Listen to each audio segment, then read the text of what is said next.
the major split in Mr. Mahinda Rajapaksa's government and the presidency that started in 2005 as a mandate from the people as elected president of Sri Lanka came when General Sarath Fonseca, Lieutenant General Sarath Fonseca, and later he was promoted as a general, and he subsequently split from the commander-in-chief constitutionally, Mr.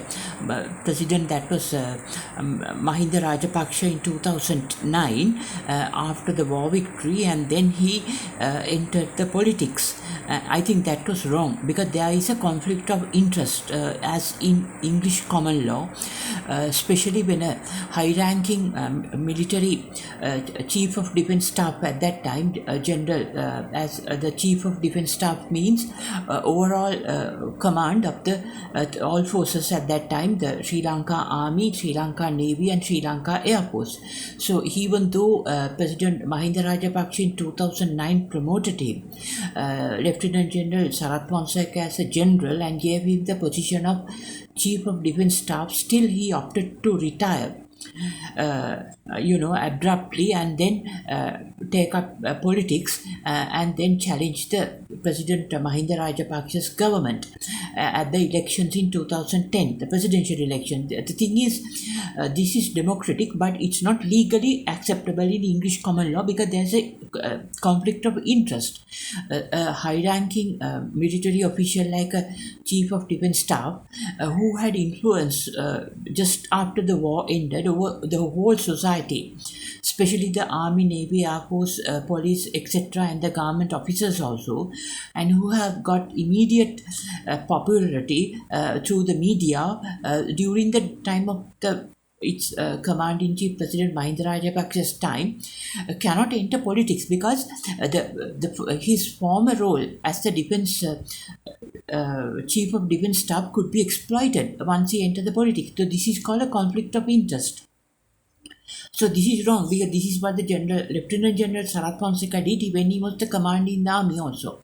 When he was in the commander, as the commander of the army, he awarded certain tenders to his son-in-law, means his daughter's husband's company, to import certain items, even though the quantity may be small and the commissions may be small, but still, as a commander of the Sri Lanka Army, Lieutenant General Sarath Fonseca's role is to, minimize the cost, reduce the damage to the lives, to the property, and ensure the proper handling of the situation and the national security. But when he enters into, through his son-in-law's company, to import certain items, whatever the purpose, for the same army where he is the commander, there is a conflict of interest. This cannot be accepted legally and morally and ethically also in Sri Lankan law and international law.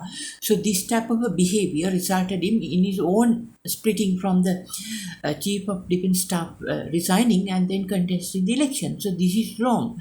So now anyway, so all subsequent activities also is as a result. His imprisonment and then losing the awards and then he coming out of the prison and then getting the field marshal position, then becoming the present chairman of the Samagi Janabalawega. These are all subsequent events, but he should be the chief of defense staff of Sri Lanka. Even now, I think the Sri Lanka's government must make Field Marshal Sarath Fonseca as the chief of defense staff of this country and let the president decide about the army commander's position because he is the president who can decide it. But chief of defense staff should be Field Marshal Sarath Fonseca, since he got misled due to his own moral decisions. So that has to be addressed because his role is needed now for the country's defense at this moment. So I think he must be restored once again as the Field Marshal of Chief Defence Staff, and then that can ensure a smooth functioning of the defence sector under his role as the Chief of Defence Staff. and all other commanders. I think the president must do according to the constitution without going for personal favors by appointing commanders to the forces according to the basis of personal favoritism, but do it in the best way in the interest of the country, so that there won't be any will not be any conflict among them, and they can do their job properly. And army must not get involved into politics, and they must do their job, and then according to the politicians can do their job. And now the present president is from the Sri Lanka army, so there is a conflict here. Once an army officer becomes the president, there is obviously a conflict of interest, and also conflict of law in English common law. So even though he got a mandate from the people, the president of Sri Lanka being an army officer is not acceptable, because Sri Lanka is a democratic country. So the president must decide how to solve this problem.